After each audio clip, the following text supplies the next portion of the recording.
Shalom, puji Tuhan. Kita akan bersaat teduh, mari kita berdoa. Kami datang kepadamu ya Tuhan, Allah kami, di dalam Yesus Kristus dan Roh Kudus. Ketiga yang esa kami bersyukur untuk kekuatan, kesehatan, sukacita, berkat, keluarga yang kami miliki. Tuhan boleh menyertai kami. Sebentar kami hendak membaca, merenungkan firman Tuhan, pimpin. Berikan kami hati yang baik, pikiran yang taat, juga sikap hidup kami untuk selalu melakukan kebenaran firman Tuhan. Berkatilah waktu-waktu ke depan ini dalam pembacaan dan perenungan firman Tuhan. Terlebih hamba-Mu dan terlebih kami semua. Dalam nama Yesus, kami serahkan doa ini. Haleluya, amin. Saat ini, firman Tuhan terambil daripada Yesaya pasal yang ke-50, ayat yang ke-4 sampai 9a. Saya hanya membaca ayat yang ke-4 dan ayat yang ke-5. Demikian bunyi firman Tuhan. Tuhan Allah telah memberikan kepadaku lidah seorang murid, supaya dengan perkataan aku dapat memberi semangat baru kepada orang yang letih lesu. Setiap pagi ia mempertajam pendengaranku untuk mendengar seperti seorang murid. Tuhan Allah telah membuka telingaku, dan aku tidak memberontak, tidak berpaling ke belakang. Sampai semikian pembacaan firman Tuhan. Berbahagialah kita yang sudah membaca, terlebih kita melakukan kebenaran firman Tuhan, menjadi orang-orang yang terus mengasihi Tuhan. Terpujilah Kristus. Shalom, selamat pagi Bapak Ibu, anak-anakku, remaja pemuda, opa oma, jemaat, gereja Kristus Ketapang, dan saudara seiman dimanapun kita berada pada saat hari ini. Pada hari ini kita bersama-sama merenungkan satu firman Tuhan yang sangat menarik. Ketaatan hamba Tuhan. Konsep dasar tentunya seorang hamba Tuhan adalah orang yang percaya kepada Tuhan Yesus, kepada Tuhan, pemilik hidup ini, saudara dan saya. Yang mungkin membedakannya adalah panggilannya. Ada yang dipanggil untuk menjadi hamba Tuhan, pendeta, rohaniawan. Ada yang dipanggil untuk menjadi bisnismen.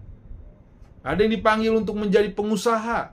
Ada yang dipanggil menjadi olahragawan, gamers, dan lain-lain sebagainya.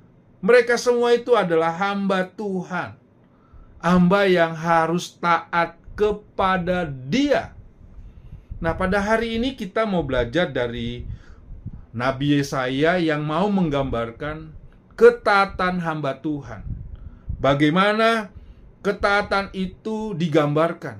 Ia menggambarkan seperti seorang murid. Yang pertama, murid yang memberikan semangat baru kepada orang yang letih lesu.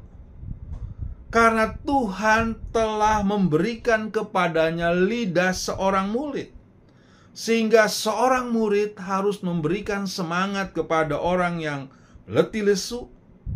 Kesusahan bukan karena pergumulan yang amat sangat, tapi Tuhan inginkan orang yang menghadirkan diri atau menganggap dirinya seorang murid, dia harus berkata-kata dengan baik, dia harus menyampaikan semangat baru. Bahkan tidak sampai di sana saja, dia harus mendengarkan. Setiap pagi Tuhan mempertajam pendengarannya seperti seorang murid. Seorang murid harus terus memperbaharui diri, memberi semangat, juga belajar mendengarkan, agar mereka dapat memberikan solusi yang tepat pada orang-orang di sekitarnya. Yang kedua, Tuhan adalah sumber penolong. Yesaya mengatakan bahwa dalam mengikut Tuhan, mereka akan mengalami tantangan, mereka akan dipukul, dicambuk, dan lain sebagainya. Tetapi ingatlah, Tuhan akan menolong umatnya, meneguhkan hatinya. Sumber kekuatan dan sumber pertolongan hanya ada pada Tuhan. Jadi Yesaya mau mengajak bahwa dalam pergumulan kehidupan, ingatlah Tuhan satu-satunya penolong umatnya. Sebab itu dalam pergumulan tantangan sebagai mengikut Tuhan, biarlah kita menyadari Tuhan satu-satunya penolong. Kristus juga mengingatkan bahwa kita murid Kristus, ia adalah murid. Oleh sebab itu, dia harus mendengar. Seorang murid yang sejati harus tertuju kepada Kristus yang adalah teladannya. Seorang murid harus mendengar apa yang dikatakan gurunya. Oleh sebab itu, sebagai pengikut Kristus, sebagai orang yang menjadi hamba Tuhan, marilah kita menjadi hamba Tuhan yang taat. Terus diri kita diperbaharui. Kita menjadi orang-orang yang mau berkata-kata, memberikan semangat, bukan memberikan kelemahan. Mendengar dan juga menyadari setiap tantangan pergumulan ada penolong, yaitu Tuhan.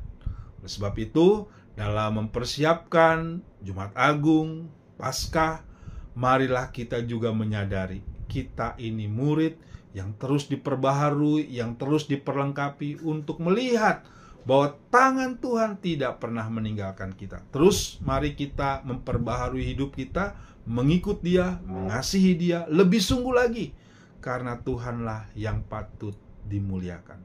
Tuhanlah yang menolong Bapak, Ibu, dan saya untuk ada sampai hari ini, dan terus kita harus menjadi berkat. Kiranya Tuhan memberkati kita semua. Mari kita berdoa. Terima kasih ya Tuhan untuk penyertaan-Mu di dalam kehidupan kami. Kami menyerahkan lagi satu hari ini.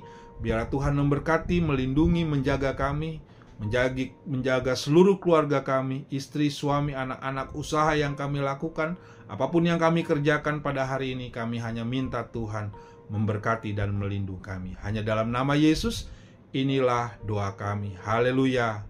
Amin. Tetap semangat. Tuhan Yesus memberkati kita semua.